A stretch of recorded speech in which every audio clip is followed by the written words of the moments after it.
제대로 바른다는 게 얼굴에 500원짜리 동전만큼 발라야 돼요. 이렇게 발라야 돼요.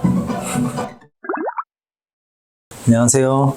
연세미도 김원장입니다. 지금까지 제가 수술에 대해서만 너무 많이 말씀을 드린 것 같아서 이번에는 자외선 차단제에 대해서 말씀을 드리도록 하겠습니다. 이게 첫 번째 보여드리는 사진이 28년 동안 트럭 운전한 트럭 운전수. 왼쪽이 많이 노화가 보이잖아요. 운전석이 왼쪽에 있으니까 왼쪽에 햇볕을 많이 받으신 거예요. 그래서 자외선을 많이 받은 쪽이 이제 노화가 진행이 많이 된 걸 볼 수 있고요.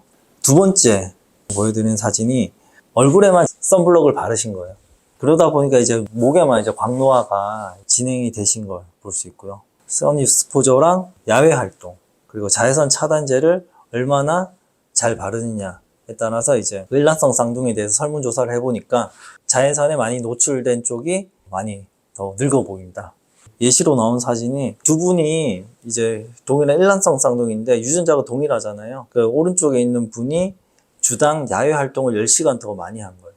근데 이제 사진을 봤을 때 오른쪽 환자분이 11살 더 많아 보인다. 우선 자외선이라고 하면은 우리가 그 빛이 가시광선 있잖아요. 가시광선은 이제 눈에 보이는 거고 눈에 보이지 않는 보라색의 바깥 다 외잖아요. 보라색보다 짧은 파장의 빛이 있는데 이게 자외선이고요. 크게는 UVA, UVB, UVC가 있는데 UVC는 오존층에 다 대부분 흡수가 되기 때문에 신경 쓸 필요는 없으시고요. 중요한 거는 UVA랑 UVB거든요. 그래서 색소를 만드는 자외선이고 직접적인 이제 광노화를 일으키는 자외선이고요. 그리고 UVB는 해수욕장에 가면은 빨갛게 타잖아요. 태우는 자외선. 화상을 입히는 자외선. SPF랑 PA가 있는데 SPF의 개념은 Sun Protection Factor라고 UVB를 얼마만큼 잘 차단을 하는지에 대한 개념이거든요. 여기서 개념이 하나 더 나오는데 최소 홍반량이라고, 우리가 그냥 여름에 해변에 가서 가만히 아무것도 안 바르고 서 있을 때 최소의 홍반량이 나오는 시간이 있거든요. 그게 15분이라고 봐요.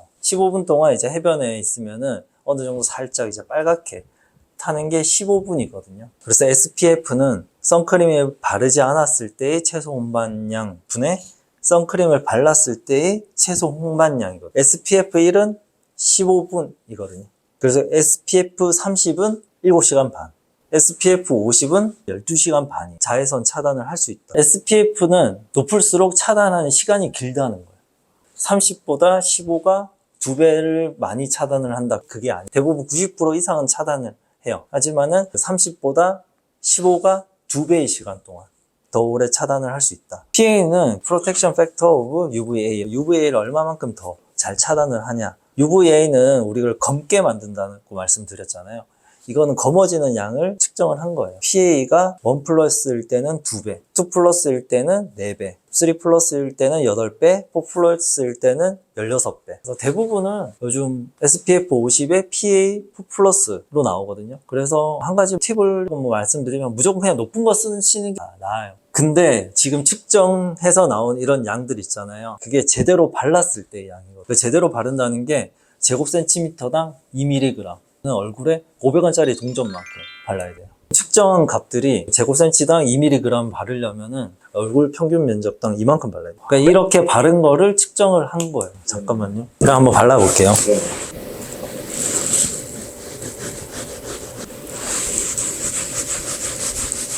얼굴에만 이만큼 발라야 되고, 물론 이거 좀 덜 탁하게 안 바를 수 있는 방법이 있거든요. 여러 번에 나눠서 바르고 그렇게 하실 수도 있는데, 그리고 시간이 지나면은 백탁 현상이라고 하죠. 좀 좋아는 져요. 귀까지 발라야 돼요. 이렇게 발라야 돼요.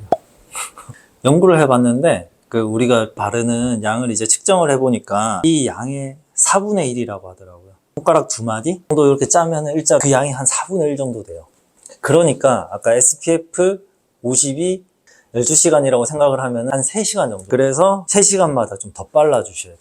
제대로 바르시려면은 적당히 발랐을 때 3시간마다 9시에 출근을 했다고 했을 때 이제 점심 먹으러 나갈 때 더 발라주셔야 돼요. 그리고 퇴근하실 때 또 더 발라주시고, UVA는 창문을 통과하거든요. 그래서 검게 만드는 자외선은 통과를 해요. 그래서 실내에서도 발라주는 거는 좋지만은 또 클렌징을 잘 해주셔야 되거든요.